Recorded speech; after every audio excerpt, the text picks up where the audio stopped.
About Jeremiah 34, the bulk of our study will be in chapter 35 and 36 tonight. We'll see how time goes. So one of the things as we were looking into our study of the book of Jeremiah is that we want to not let the lessons of the book elude us, but that we will remember that what we're doing is establishing these building blocks in our minds.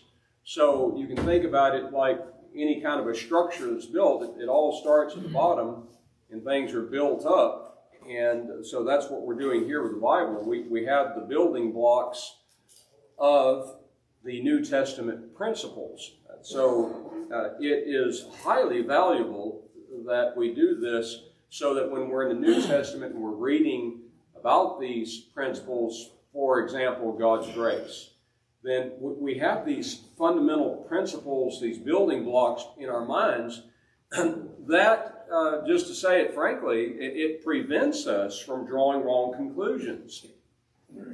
I'm not telling you anything, but today, the reason people would say that they have this grace-only salvation is because the building blocks of grace has not been built in their minds. So we want to do that as students of the Bible. All right, so that's what we're going to continue to do, that type of stuff. Now, at chapter 34, remember, Jeremiah is not chronological, so it's kind of jumping around. So at Jeremiah chapter 34, starting at verse 1, we're at the beginning of the second siege. Okay, so remember, there's the first siege that didn't last long, but there were captives taken, among whom was Daniel and Ezekiel. The 70 years begins. And then later there will be the second siege that happens several years later, and then that's when the city of Jerusalem is decimated. So this is the beginning of the second siege, when Jerusalem would completely fall.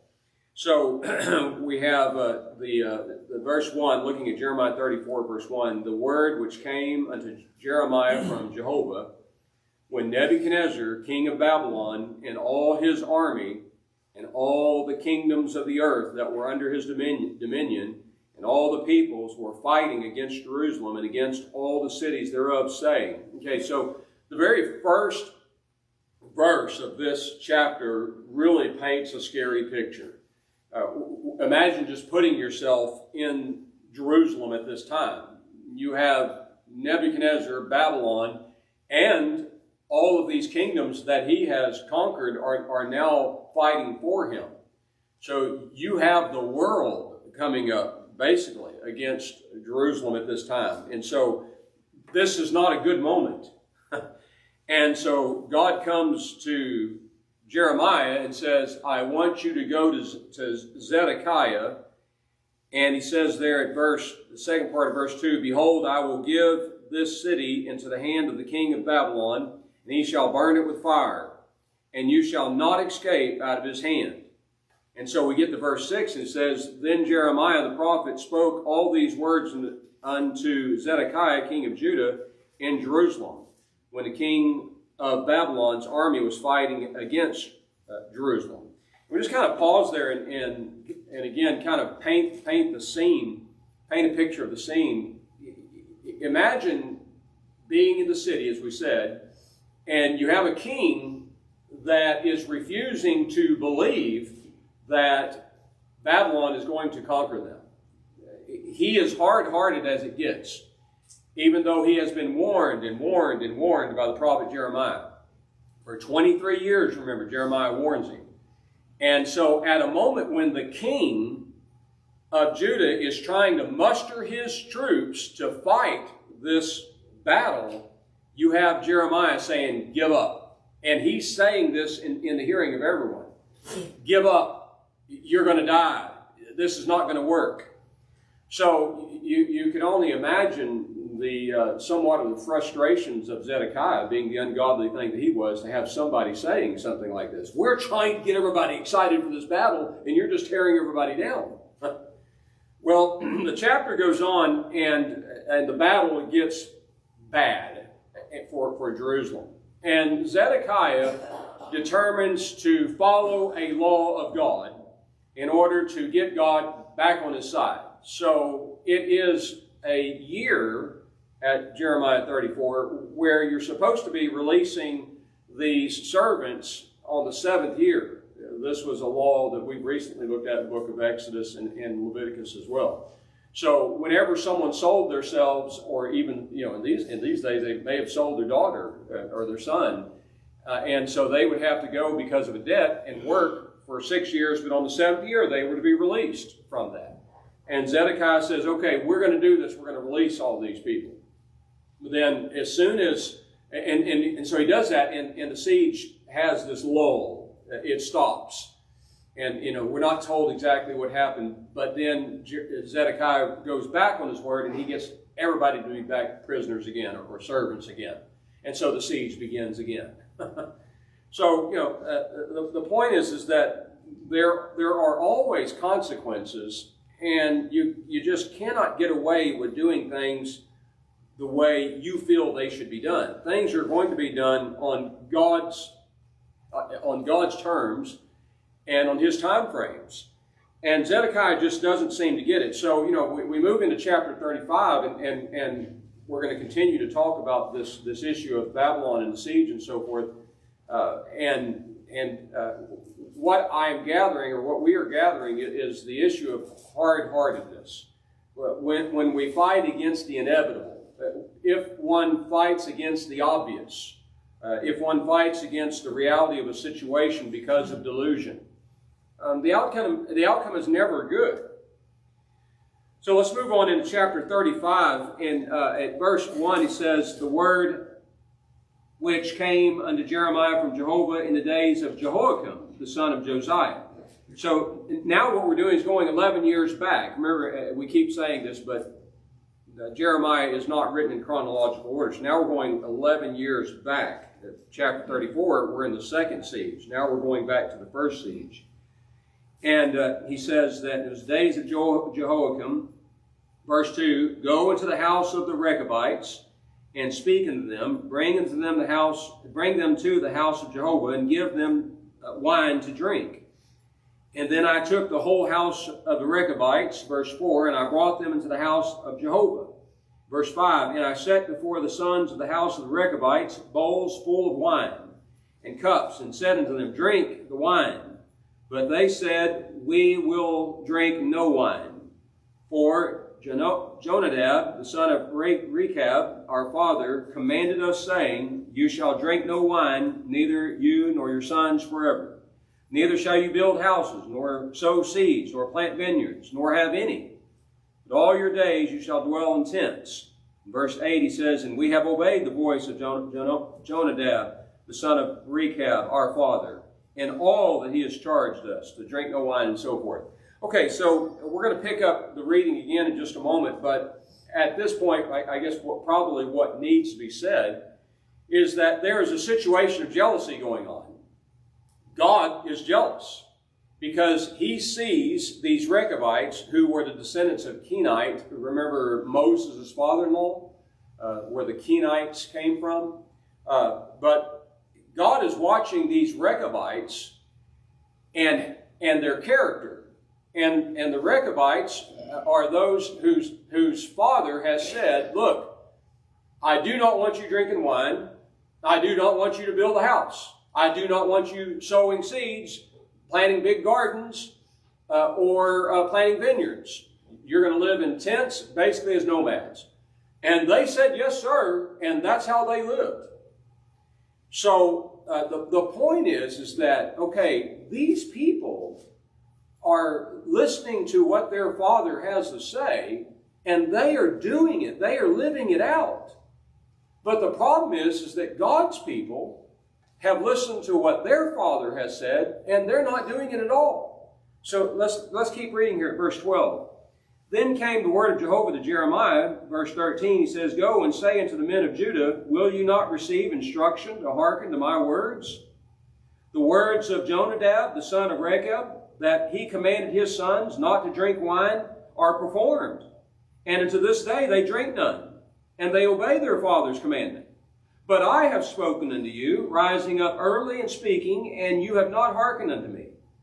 I have sent also unto you all my servants, the prophets, raising up early and sending them, saying, Return you now, every man from his evil way, and amend your doings, and go not after other gods, and serve them, and you shall dwell in the land which I have given you and your fathers. But you have not inclined your ear, nor listened to me. So, let's talk about this for a few moments. I find this highly fascinating, and I think that probably a lot of you who are parents and grandparents will find this highly fascinating as well. I ask the question first off, is there something that God has done as their Father that would bring about this treatment of him? Now, I wanted to go to, as you're thinking about that, I'm going to read chapter 31 and verse 9 to you. Remember this. Ooh, nearly tore my pages. Verse 9, back at 31, he says, They shall come with weeping and with supplications will I lead them. I will cause them to walk by rivers of waters in a straight way therein. They shall not stumble, for I am a father to Israel, and Ephraim is my firstborn. Okay, so I think all of us understand that, but it's good to go back and read that to reestablish that in our minds. And that's why we refer to him oftentimes as our heavenly Father. So he is a father unto them. But as their children, the children of Israel, they're not doing what he tells them to do. So you would say, well, that's disrespectful, isn't it? Yeah. But again, I ask the question, is there something that God did? Why is it that a lot of times when a child in a family doesn't live the way he was raised, and eventually there will be something that comes out and says, well, the father was this, that, or the other. The father didn't show love towards that child. The father didn't raise that child. The father didn't give him the attention he needed. The father this, the father that. And it may very well be the case. I mean, I'm not saying that that doesn't happen. That obviously happens a lot where a father figure in the home is just not there. Even in a marital situation, a father just takes himself out of the situation. He's got other interests in his kids. But what about a father who does take interest in his kids, who teaches his kids from the very get-go, and they grow up in this house, never one time missing the assembly? We're here on Sunday morning for Bible class. We're here for Sunday worship. We're here for Sunday evening worship. We're coming on Wednesday night to our Bible studies. The kids are back there in their classes, and that's the way they grew up. And then they start making their own decisions, and they want nothing to do with the way Dad raised them. At Malachi, I turned over here while I was talking. At Malachi chapter 1, verse 6, listen to what God says. A son honors his father, and a servant his master. If then I am a father, where is my honor? And if I am a master, where is my fear? Said Jehovah of hosts unto you, O priests that despise my name, and you that say, wherein have we despised my name? You see, here is how I have to keep my emotions in check here, because I feel very passionate about this. Here is how a child honors his father. He lives as he was raised. If he does not live, or she does not live as they were raised, they do not honor you. Now, I'm not saying go slap your kid around or whatever. At this point, they've done what they've done. But if our thinking is any other way, then we're not thinking like God. And the reason these things have to be said is that if there's ever going to be a change in the people of Israel who were the children of God, then this had to be put before them. You do not honor me. Is that offensive to you, that your child does not honor you? I know that a lot of you in the audience are like me, and you have children that have gone away from the faith. The way you raised them. So, why are they dishonoring you? Why are they dishonoring God? So, we get back to our text. Did God think about this? Did God the Father do something wrong in raising his children? I thought about the Proverbs 22 and verse 6 passage, okay? This is a passage that if not properly understood, wrong conclusions are drawn. And it is Solomon saying, raise up a child in the way he should go, and when he is older, he will not depart. So, speaking with people through the years, the conclusion was that if someone's child fell away from the faith, then you did not raise up that child in the way he should go. So it's your fault. Now, in the Proverbs, if we don't understand how general truths work, then we're going to draw a lot of wrong conclusions. Are y'all familiar? Is anybody familiar? Are y'all familiar with way general truth works? Have you ever talked about that general truth in the Bible? Okay. So, in other words, Proverbs has a lot of these types of statements. Another one that comes to the top of my mind is that if you have a gray head, the man with the gray head is a wise man.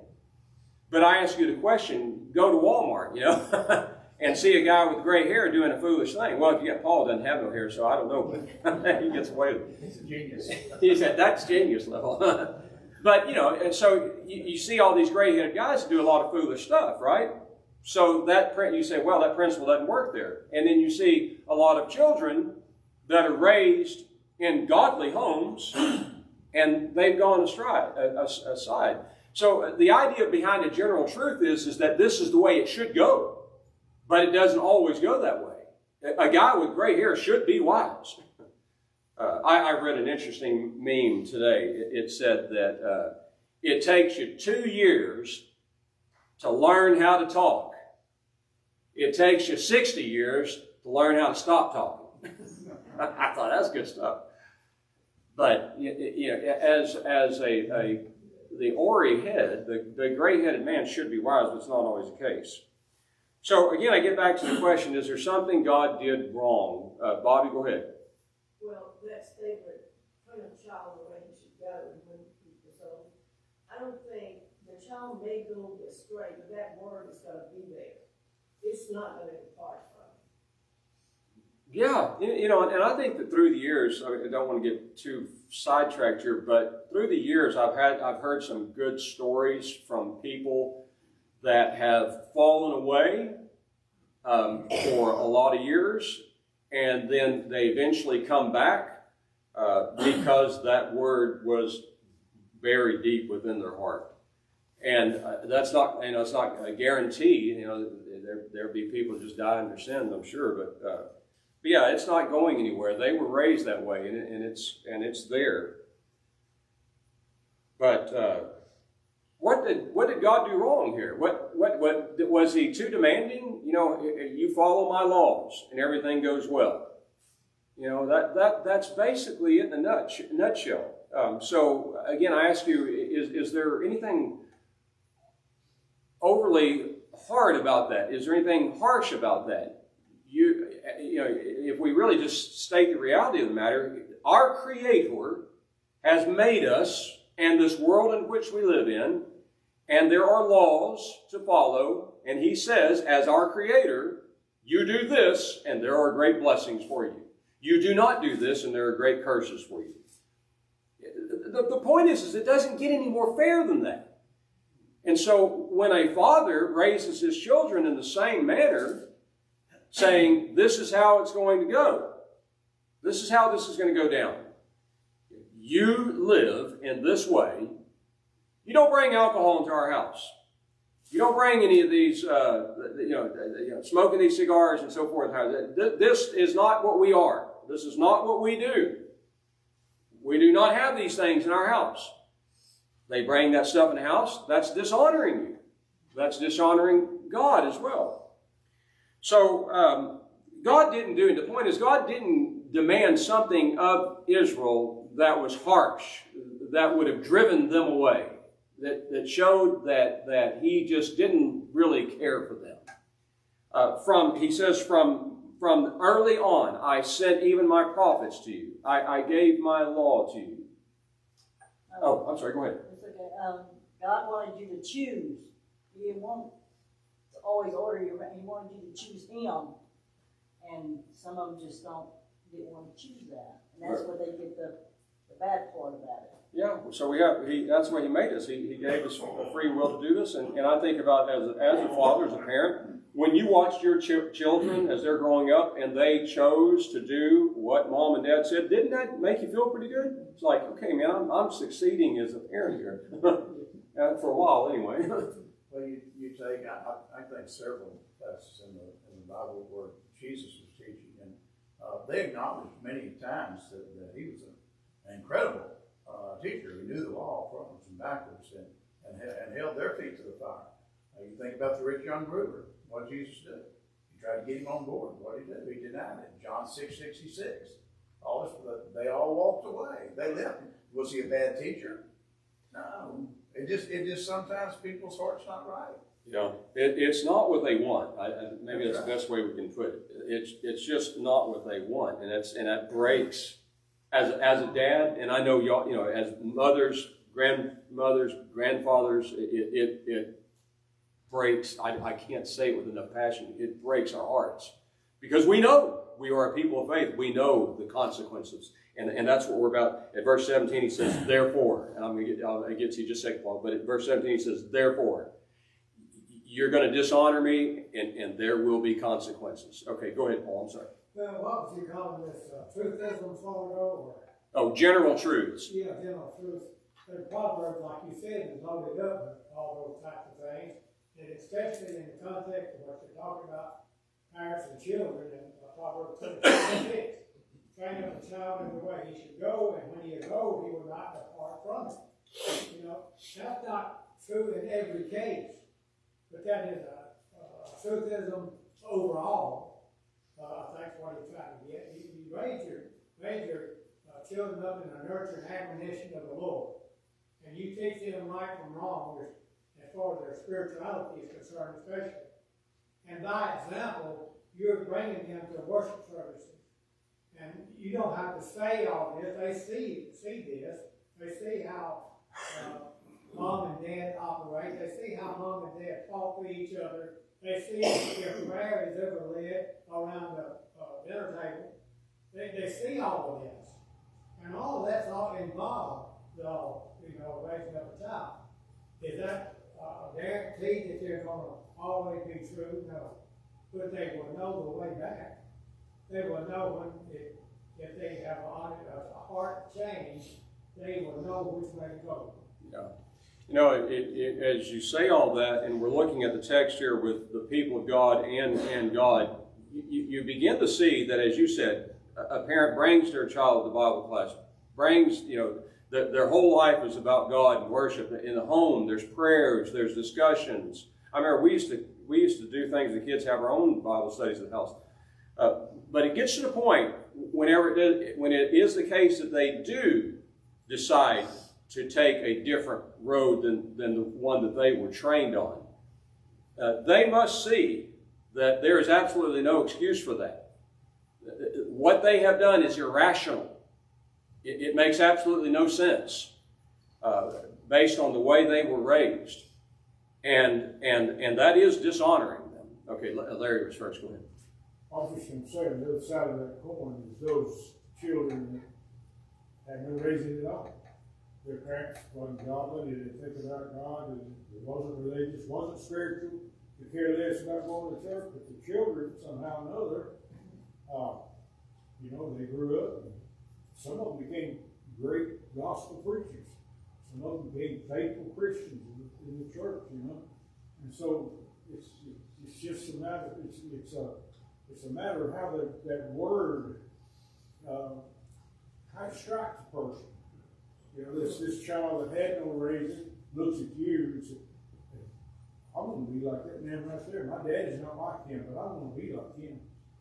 I like the way he lives. I like the way he talks. I like the way he carries himself. A child thinks like this, and they're just going to mimic what they see at home. So it's just, and the child looks for somebody to follow.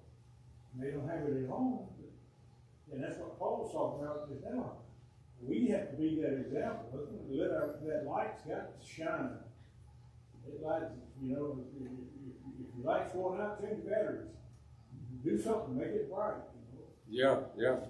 Well, I think that that's a good analogy. Light. I mean, God is light, and it didn't get any brighter than what He was shining on them, but they still went aside. So the point is, He didn't do anything wrong. Of course, they're left with no excuse, and so there's nothing but punishment for them. Case, go ahead. So when you raise a child in the way they should go, like that verse says, and then they depart from it, they're not departing from it, they're fighting against it. So you can fight against the way you were raised.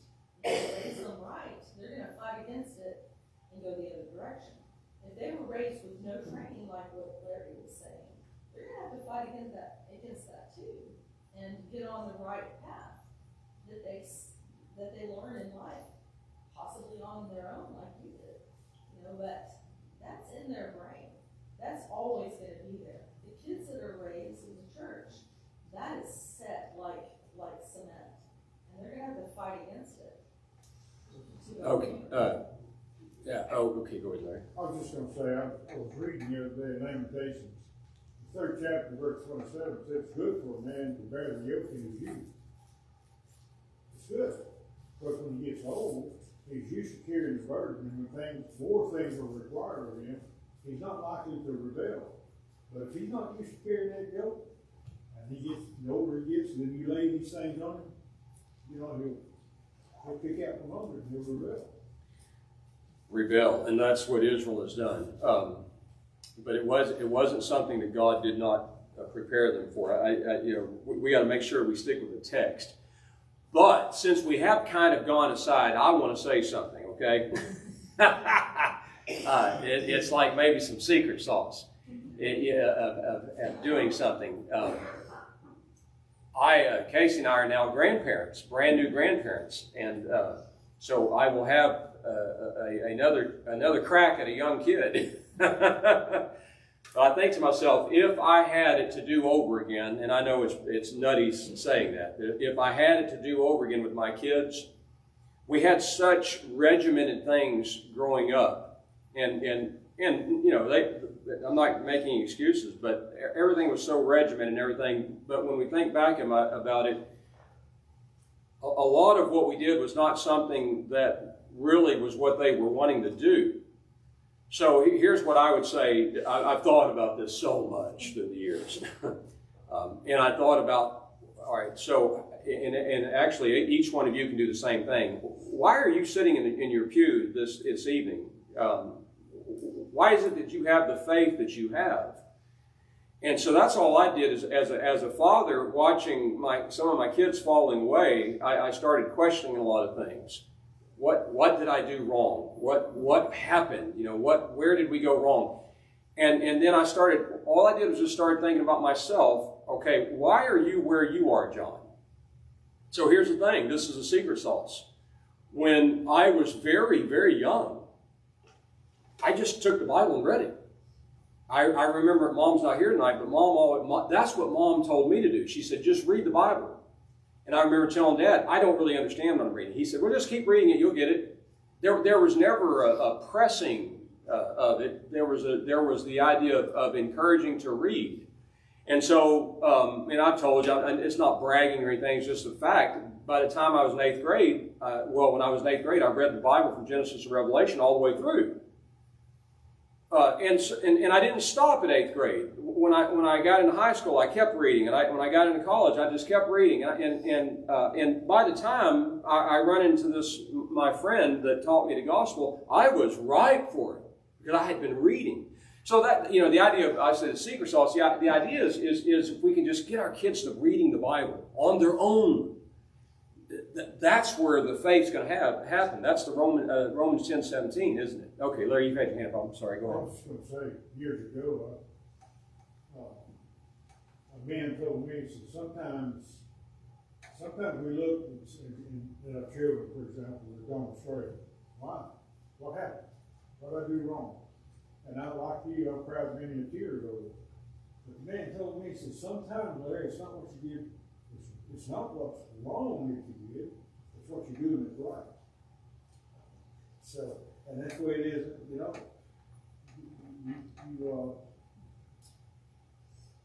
The reason I'm here where I'm at tonight, is the same reason I told my son. He said, Dad, why do you keep on preaching? Them people don't like you. They don't love it. Look at them. They just always ragging on you and just giving you such a hard time. I said, I keep preaching because of you. I'm here tonight to be faithful to the Lord for the example to my children and my grandchildren. Yeah. Well, and we just keep trying is all we do. As long as they've got breath in them, we don't, Casey and I've talked about that, they've got breath in them, I'm not giving up on them. Anyway, it's a great discussion, and I think that we probably could spend the whole night, and if anybody wanted to keep talking about it, that's A-okay with me, because it's a subject that I'm very passionate about. I love my kids so much, and I know, I've talked to you all, I know you love your kids so much too, and your heart aches so much and different things. Go ahead, Doug. Where are we at? Yeah, we're in this book called Jeremiah here. Yeah, 35th chapter. Yeah, 35th chapter. Yeah, I know, we do. We have a lot of love for kids. And actually, that kind of serves as a segue into our text here, because God has said in the book of Jeremiah, I have loved you with an everlasting love. And so the idea is that he, we see this in the book of Ephesians, that the Holy Spirit is grieved with our error. And so God is grieved by this. He's done so much for them. He's delivered them from the mighty power of Egypt. He has sustained them in the desert where nobody could survive. He gave them manna from heaven and quail and water. He's done everything for them. Even though that's the case, they have rebelled, and this case with the Rechabites is really kind of getting at God. He's like, these people are obeying their father, and you're not honoring me. All right, so verse 17 is where we're at. He says, "Therefore, thus saith Jehovah, the God of hosts, the God of Israel, behold, I will bring upon Judah and upon all the inhabitants of Jerusalem all the evil that I have pronounced against them, because I have spoken unto them, but they have not heard, and I have called unto them, but they have not answered." So they're ignoring him. It's not what they want to do. Now, when we get to chapter 36 here, I think we've got some good time left. This is an interesting event that happens at chapter 36 that kind of tells us why it is that the people are where they're at as far as the choices, as was stated a while ago, the choices that we have to make. So let's start with chapter 36 and see if we can go through this. Chapter 36 begins with Judah being sieged by Babylon. It is the year 561, and so this is back to the first siege again. And so by the time we get to the events of chapter 35 with Zedekiah, the events of chapter 36 is the reason the things happened that were happening in chapter 35, the horrendous siege with everybody attacking them. So he says, it is the 4th year of Jehoiakim, son of Josiah. Verse 2, God says to Jeremiah, "Take a roll of a book and write therein all the words that I have spoken unto you against Israel and against Judah." Verse 3, "It may be that the house of Judah will hear all the evil which I purpose to do unto them, that they may return every man from his evil way, that I may forgive their iniquity and their sin." Then Jeremiah called Baruch, and Baruch wrote from the mouth of Jeremiah all the words of Jehovah which he had spoken unto him upon a roll of a book. In verse 6 he says, "Therefore go and read in the roll where you have written from my mouth the words of Jehovah in the ears of the people in Jehovah's house upon the fast day, and also you shall read them in the ears of all Judah that came out of their cities. It may be they will present their supplications before Jehovah, and will return everyone from his evil way." So I thought, before we read what happens here, which is just, again, jaw-dropping and just the poor character of people, but before we get there, we think about the New Testament, the gospel of Jesus Christ. Jesus, the apostles, they have the book, and they're speaking the book to people. They're speaking Bible to the people, the gospel to the people. And it may be that they repent. They turn from their evil ways to the Lord. But in a lot of cases, these people are killed. Christ was put on the cross because of what he's saying. The apostles were all killed, save the apostle John on the island of Patmos, for what they were saying and doing. But what got John exiled to Patmos in the first place was what he was saying. So this is the way it goes. That's not universal. Of course, we are a testament to that. We've heard the gospel and we have obeyed the gospel and we're living out the gospel. But not everybody's that way. So go tell them all these words. It might be that they change. Now, we keep reading here. And so verse 80 says, And Baruch, the son of Neriah, did according to all that Jeremiah the prophet commanded him, reading the book, the words of Jehovah in Jehovah's house. Now, before we get going, these words are very negative words that are written in this book. And what they represent, I think the best way I can say this that will make sense, is that what these words represent is reality. Here is the reality. You're all going to die. You're not going to succeed against this siege. This is happening for a purpose, because of sins. And so that's what this book is saying. There is no hope whatsoever. I pause before I read what happens with this letter. And as we speak like that to the world, if you continue in the way that you are going today, this is total and eternal destruction. I don't want to hear that. I don't want to hear that kind of talk. That's negative, and I don't really want to think about stuff like that. So we live in a very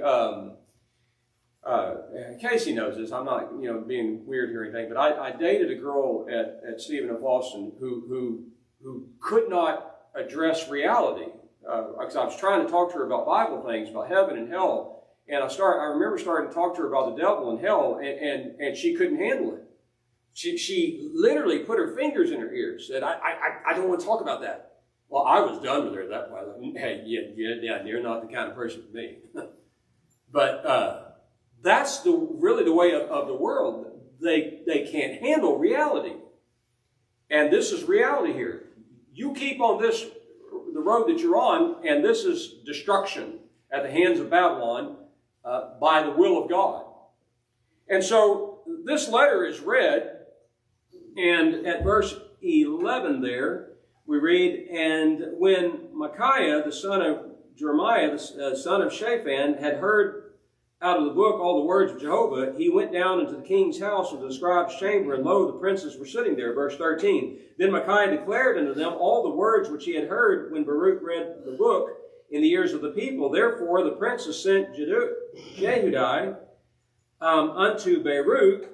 And verse 12, it says, So Baruch, the son of Neriah, took the roll in his hand and came unto them. Verse 15, And they said unto him, Sit down now and read in our ears. And so he did. Verse 16, Now it came to pass when they heard all the words that they turned in fear one to another and said unto Baruch, We will surely tell the king of all these words. So his words were terrifying. In other words, you're all going to die. If you keep on this route, Babylon's going to crush you. Verse 29. And they went into the king, into the court. They told all the words in the ears of the king. So the king sent Jehudi to fetch the roll. Verse 22. Now the king was sitting in the winter house in the 9th month, and there was a fire in the brazier burning before him. And it came to pass when Jehudi had read 3 or 4 leaves, that's columns, and that's not much of what he had to read. All he read was a couple of columns in this book.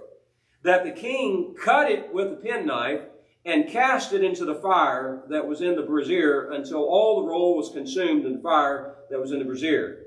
And they were not afraid, nor did they rent their garments, neither the king nor any of his servants had heard all these words. Now, I ask you a question. Yeah.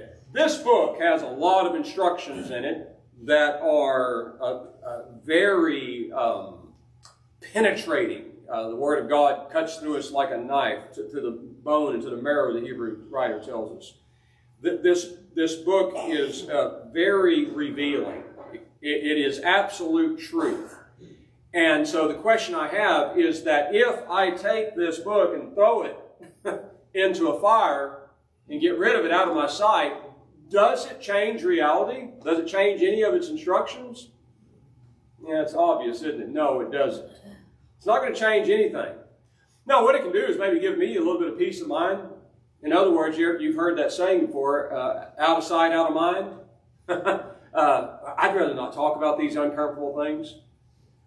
And I think it's as you and I read through this section of the text, we've seen so many valuable lessons in the book of Jeremiah, but in this section we're seeing a bit of a dose of reality for us, in that in this world in which we live in, not everybody thinks like us.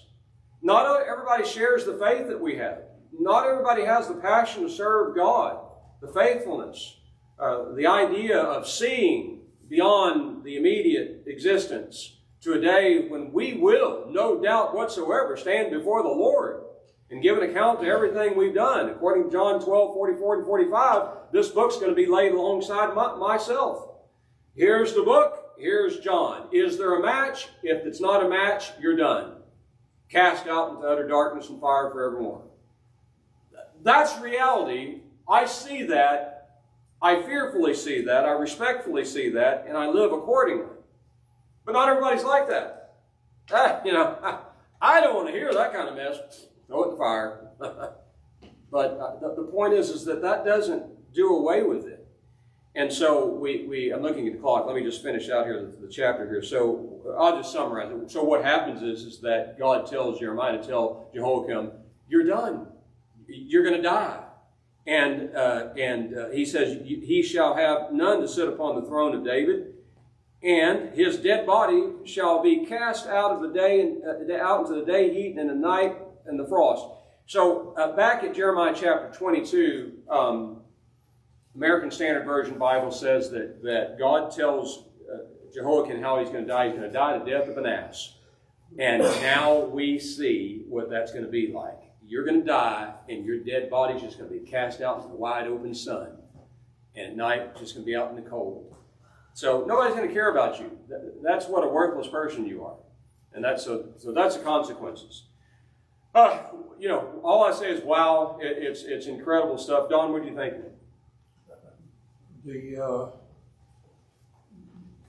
Has a lot to do with what we were discussing this morning. Is we're looking for good hearts that are ready to receive the gospel, and we're to gently plant it without changing the truth. And God has reached this point that he's done with the king, because he's tried to gently bring the king into the truth, and he's not having any part of it. And now he's going to be harsh. He's just telling him point blank, you're done. Yeah. Well, God is a loving God. He's a patient God. He's a long-suffering God. He's forbearing, but he's not ever suffering. And if it is the case anybody drew that conclusion, they've made a grave error. They've not seen God for what he truly is. All right, looks like to me we're all out of time. Anybody have any other final thought? Okay, good stuff. We'll pick up with chapter 37, Lord willing, our next study.